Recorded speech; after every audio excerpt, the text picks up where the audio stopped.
This week on Cougar Media News, we take a look at Pancake Breakfast. We learn more about the Teacher of the Month. We get information on the Minithon raffle. Cougar Media News starts now.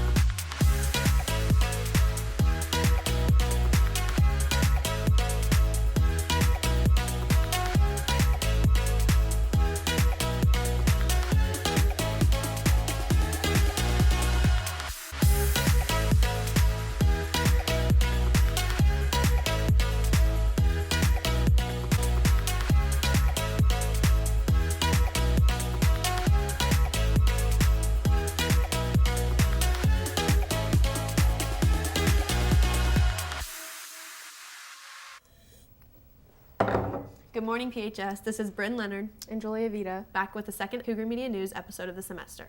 This year, the Minithon Committee is holding their annual Minithon raffle. They have been hard at work planning for their main event on April 12th. Maya Doster and AJ Walker checked in with Miss Stossel about this raffle. The Minithon Committee held a meeting on Wednesday, February 14th during prime time. Maya and I got more information on Minithon and the raffle. I'm Miss Stossel, and I'm one of the Minithon co-advisors for this year.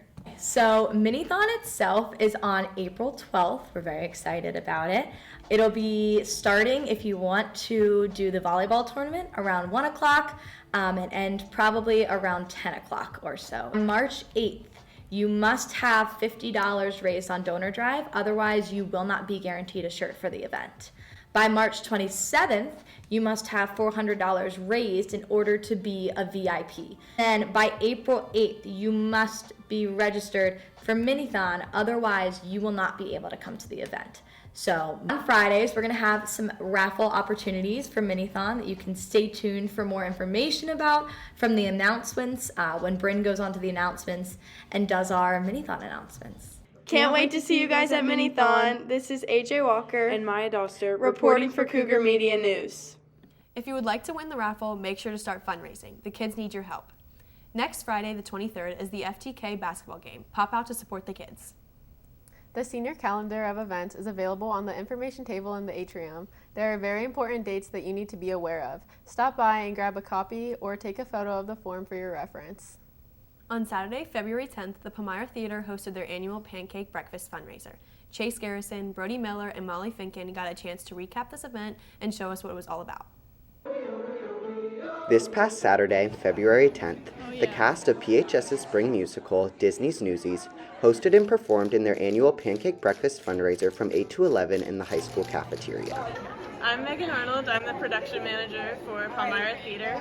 The Pancake Breakfast is a fundraiser that we do where all of our cast and crew help serve and deliver pancakes and other breakfast items while they are also performing songs from the show. The purpose of the Pancake Breakfast is for fundraising for the show, because the show costs a lot, and it's also to get the community excited about the show. Throughout the morning, students performed various numbers from their upcoming spring production while serving orders of pancakes, sausage, and beverages to the attendees of the event. Due to the hard work of those involved, the breakfast had a record turnout. My favorite part of the Pancake Breakfast was getting to show our show, give a little sneak peek to the community. It was really fun. My favorite part was the pancakes, serving pancakes, and looking forward to eating pancakes. The Pancake Breakfast is the primary fundraiser for the Palmyra Theater program. Money raised through raffle and admission ticket sales are used towards costuming, set design, and overall production of the spring show. You should come to Newsies because it's going to be a really fun show. It's really different from things that we've done in past years, and there's a lot of fun things to see. Don't miss your chance to see the cast of Disney's Newsies on the Palmyra stage March 7th through 10th. This has been Molly Finken, Chase Garrison, and Brody Miller, reporting for Cougar Media News. Don't forget your tickets to this year's musical, Newsies, from March 7th to the 10th. On February 12th, the STEM Club had their annual competition against other teams in the state. Let's take a look. On Monday, several students participated in the team's competition. This competition provides opportunities to discover engineering. This year, the theme centers around engineering another world. There are 3 parts to the competition: an essay and the one-day team state competitions, which involved a design and build and an engineering math test. More than 10,000 students competed in this. Some students gave their opinion on how they thought the day went.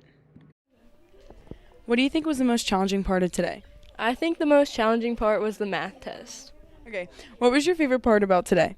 My favorite part about today was doing the build. What was the hardest part of today? Definitely of section 3 of the test. It was about wind and electricity and wind turbines, and I had no idea what was going on. What'd you learn from the STEM competition? I learned that you have to work together because you only have 90 minutes, so you want to split up the work evenly so it's less work for you. The awards for this competition will be announced in April, and the top teams will be eligible to compete at the National Teams Competition. This year it is in Florida. This is AJ Walker and Maya Doster reporting for Cougar Media News. Good luck to all the STEM teams that competed on Monday. We hope to see you move on. Now over to Addie Amy with February's Teacher of the Month. I'm here with February Teacher of the Month, Mrs. Broderick. Mrs. Broderick, how long have you been teaching at PHS? 30 years. What classes do you teach? I teach Introduction to Mass Communications and Journalism, Cougar Chronicle production. I teach Project Write. I teach Lit Standards 11 and the occasional 10th grade ELA class. What's your favorite part about being a teacher? You guys. You're fun, you're smart and funny, and it's a neat way to spend my day. And what's an interesting fact about you?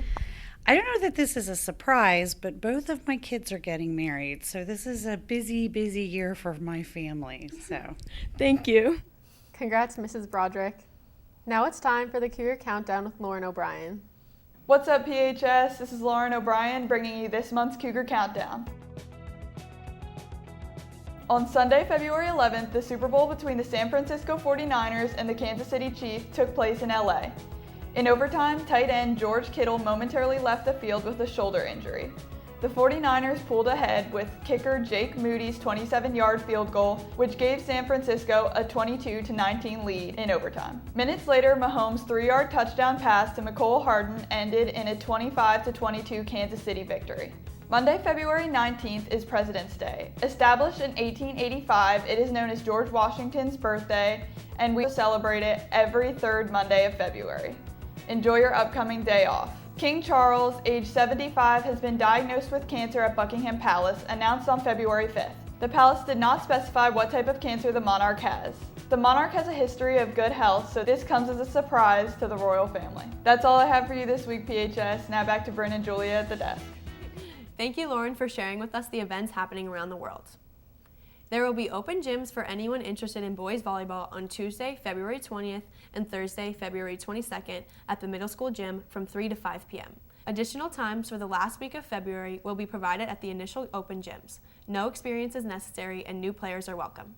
That's all we have for you this week, PHS. We hope you had a good snow day, and remember, we don't have school on Monday the 19th, so enjoy the long weekend.